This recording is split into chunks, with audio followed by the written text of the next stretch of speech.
লন্ডনে এখন আমের মৌসুম পুরোদমে চলছে। বিশেষ করে দক্ষিণ এশীয় বংশোদ্ভূত মানুষের কাছে এই সময়টা বছরের সবচেয়ে প্রতীক্ষিত সময়গুলোর একটি। আর সব আমের মধ্যে সবচেয়ে বেশি জনপ্রিয় হলো আলফোনসো আম, যাকে বলা হয় আমের রাজা।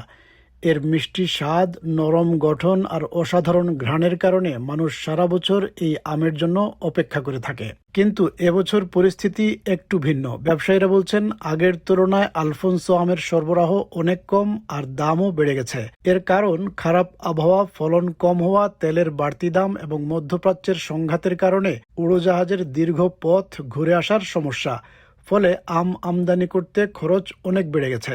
লন্ডনের টুটিং এলাকায় একটি আমের দোকান এই মৌসুমে বিশেষভাবে জনপ্রিয় হয়ে ওঠে।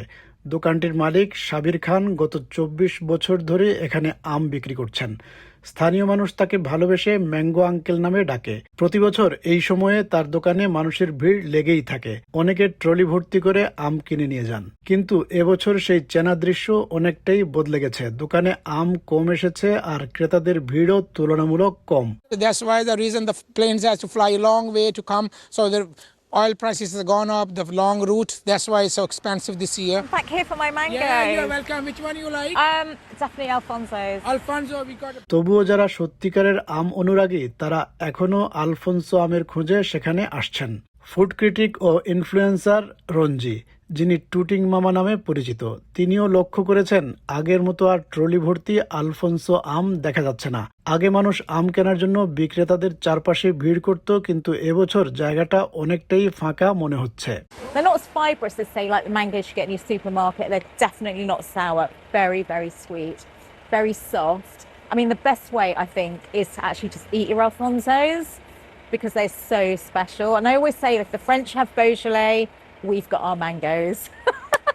I've seen mango sellers bringing them in by the trolley load, and there are just so many people crowded around the mango sellers wanting to get their mangoes, and this year it feels like it's really empty. পরে তিনি দেখালেন কিভাবে সহজে ঘরে বসে mango lassi তৈরি করা যায়। তিনি পাকা আলফোনসো আমের সঙ্গে গ্রিক দই, দুধ, মধু ও সামান্য এলাচ মিশিয়ে লাস্সি বানালেন। If you don't want to eat them straight and you want to do something with them, this is a really quick, easy recipe, which is for a mango lassi. So we've got our mangoes. I use a bit of Greek yogurt, milk, add a bit of honey to sweeten it. I like to add some cardamom, and these are really soft.